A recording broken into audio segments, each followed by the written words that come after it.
Hello everyone, I'm Simon Ford of Ford's Gin.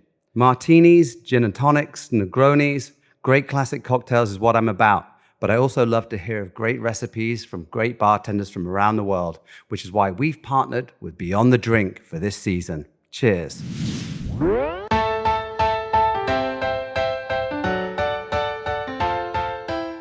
Well, you just heard from the man himself, Simon Ford, and this season of Beyond the Drink is brought to you by our friends at Ford's Gin. I'm Cappy, and in this series, we're going to hear from some of the best bartenders in the country as they share the stories and recipes behind their favorite drinks. Beyond the Drink is a spin-off of Beyond the Plate, our podcast that sits down with the world's culinary elite to explore their journey into the food industry and the social impact they have made in their communities. We invite you to check out this season of Beyond the Plate, where we're featuring some of the greatest restaurant and hospitality duos. And if you're new to Beyond the Drink, welcome. If you listened before, we're so glad you're back.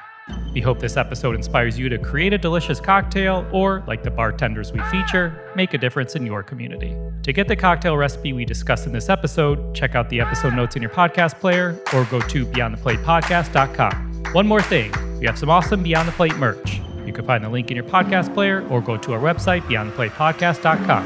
Head on over and check out our hats, tees, hoodies, and more. Again, that's beyondtheplatepodcast.com. Enjoy this week's episode. Gentlemen, let's start with an audio test. I'm going to have you both name three of something. So Daniel, let's start with you. Name three ingredients you love to use with gin. Definitely green chartreuse. I love to use also like floral elements to accentuate the gins, and definitely citrus. I like things bright and delicious. Awesome. Matt, name three culinary focused ingredients you love to see used in cocktails. In cocktails, I think chilies, like any sort of pepper that's can be infused or even drops, is always cool. One thing I love about Daniel's style of making cocktails is his use of spices like cumin and coriander and oregano even in some of his cocktails. So yeah, chilies, herbs, and I love an interesting rim on a cocktail. One of our drinks at our bar has crushed up chapulines, the crickets, with some chilies and stuff. So I love shit like that. Oh, can I curse on this podcast? Yeah, you can, and you both sound good. Let's rock and roll. Today's guests are a chef-bartender duo out of Oakland. They currently own a spot in Uptown, and a new baby just arrived. Daniel Paez worked in cafes and restaurants, wanting to be in the kitchen until an unassuming bar position led him into a career where he could express his passion and creativity through drinks. He approaches the ingredients for his drinks with a culinary sensibility. Matt Meyer grew up in between Tijuana, Mexico, and San Diego. He makes food with intention, excitement, and enough for everyone. His cooking style combines his Mexican background with his love for exploring other cultures through food. You can find more on them in the episode notes and follow Daniel on Instagram at AquacelArts and Matt at Matt_Meyer. Please enjoy this episode as we go Beyond the Drink with Daniel Paez and Matt Meyer. Gentlemen, it's good to have you. Thanks for having us. Let's do a little warm-up speed round. What do you say? Let's go. All right. Number one, Daniel, name the cocktail that inspired you to get behind the bar. Ooh, Corpse Reviver number 2. Hey, Matt, give us one cocktail you make at home. Mezcal with ice. Mezcal with ice. Next, Daniel, name a smell behind the bar you love. Oh, toasted spices. Name a smell behind the bar you hate. Bad beer lines. Matt, how about a smell in the kitchen you love? Onions, dude. Yeah, how about a smell you hate? Drains, floor drains. Last one, Daniel, what's the one gin cocktail everyone needs to try? For me, it's the last word. Last word. All right, fitting. Why don't you tell us about this cocktail, the last word you brought for us today? Yeah, last word started my love affair with green chartreuse, which I'm deeply saddened to hear that it might not be as available. I started stocking up on that like last summer just to make sure that we had reserves. But I think the combination of all the herbal aromatics, the bright citrus balanced by just enough sweetness from the maraschino and the green chartreuse makes like a really crushable drink. But then you have the heat from the gin and the acid from the lime, and it keeps you from wanting to just chug that drink. I think it's elegant. I think it is complex, but also just so simple. And it's been around for quite a long time, given, way for, like Sam Ross's like paper planes and other like really great equal parts drinks. Our opening menu had it was like mezcal, green chili, like a poblano infused spirit that we made, like a liqueur, and then green chartreuse and lime. and it was so good. But then it just ended up being too much to keep up with the production of the poblano liqueur, so I took it off the menu. Yeah, you guys do some fun stuff over there. Why don't you? Can you just take us through the exact ingredients or amounts and how it's built? Absolutely. Traditionally, it is equal parts gin and lime juice and green chartreuse and luxardo maraschino. I like to go a little bit heavier, making it like 1 part foraged gin, 1 part lime juice, maybe 3/4 part green chartreuse, like dialing it down a little bit, and 3/4 part luxardo maraschino, just dialing that down as well. Got it. And then shaken? Yeah, you're going to shake it, put it in a coupe. People typically don't garnish it. I like it with a little cherry as a little treat at the end. Cool. Like it. All right. I know what I'm ordering next time I'm out at a bar or restaurant. That's awesome. Hey, Matt, you mentioned in the speed round, when I asked about the cocktail you make at home, that it's mezcal with ice. Is that your go-to with a meal as well? Yeah. It's definitely, it's the easiest go-to for me. I've always been a huge fan of agave spirits, but as is kind of my favorite way to drink any spirit, really. You have a gin cocktail up your sleeve you want to share with us? I think if I'm going gin, it's going to be a gin martini, slightly wet with a lemon twist. What is your original gin cocktail, though, Chef? Oh, my original, the one that I invented when I was 19, it's called the Squirt Baccarat, and it's Seagram's gin and squirt and served with no ice because we were outside and we didn't want to go inside to get ice from our dad's fridge. So yeah, warm gin and squirt baccarat. Put that on the menu.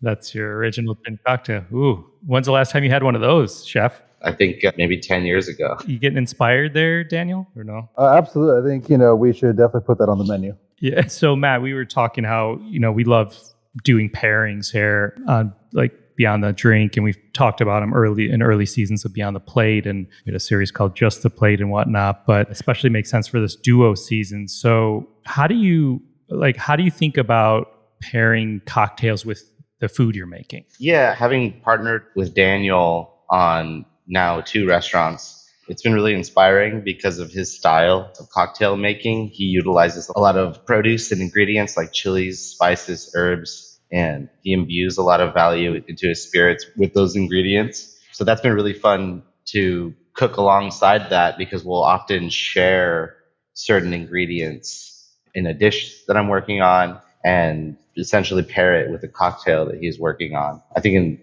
example could be something like I make a hazelnut salsa matcha for one of my dishes.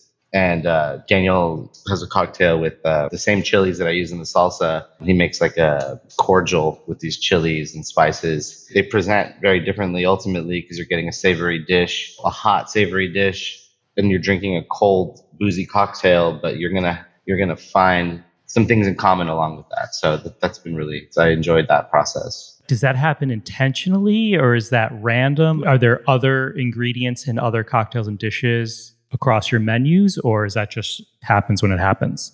I think it's the nature of having just a tiny kitchen. Everybody's eating everything. Yeah, there's only so much physical space to put like a pound of dried chilies. So we'll talk about like Daniel's like, oh, can you get in like pasillas or can you get in morita or whatever? And I'll be like, yeah, let's do it. I'll get that if that's something he wants to play with, and then I'll just work it into an ingredient on the menu side. Or vice versa. I'll be like, dude, I'm doing something with these New Mexico chilies and sesame and almond. And he'll be like, cool, I want to mess with that and see if I can make something cool into a drink with it. I like that. I want to hit upon social impact and giving back with you both. I think most of our listeners know it's a huge reason why we started the podcast, to really shine a light on bartenders and chefs around the country, really around the world, and how generous they are in their communities. And many of them go about it in many different ways. But I would love for either one of you or both of you to share, is there a cause or organization individually you work with or as an establishment? I would love for you to shed a little light on that. Yeah, I mean, part of the way we were able to open our first restaurant was during the pandemic, and we partnered with World Central Kitchen, a really great organization that provided food and meals, hot meals for countless numbers of people. And so, in the thick of COVID, fundraising was tight because, investors pulled out and all that. So we were left on our own. And so we were able to partner with World Central Kitchen, and were cooking meals for people in need for about a year and a half in the process of getting open. And that really helped us as a small business. And we ended up cooking over 10,000 hot meals in that time. And then once it came time for us to open, we decided to continue with that organization. And then we started working with a local organization called Community Kitchens. They're just based out of Oakland. And we still, to this day, we don't do as many as before, but we do about 100 meals a week for them. And yeah, I think at this point, we've cooked over 15,000 meals. And it's a great organization. They give back to the community that we love so much and that we're a part of. So it's great. Yeah, we do basically 1% from all the checks gets donated to them as well as part of the Dining for Justice initiative through Community Kitchen. So it's really great. That's awesome. You know what? Now that you mentioned that Dining for Justice program, Alex Maynard, who was on the podcast as well on Beyond the Drink, he had mentioned that organization, and I love hearing organization. I love hearing new ones, but hearing repeats is also like very exciting just to hear how involved the industry gets with them, you know? Oh, yeah. Guys, thank you. I love that. And in closing out here, we'll start with Daniel, not to over-explain this as I do most episodes, but in our chef episodes, I often like to ask them advice they would give to their younger self or a young line cook and whatnot. But, we started asking bartenders advice they would give to young and up-and-coming bartenders, which we hadn't in the past. And I've been loving the answers and conversation. So I guess I would throw that out to you. Is there a piece of advice you would give to young, upcoming bartenders?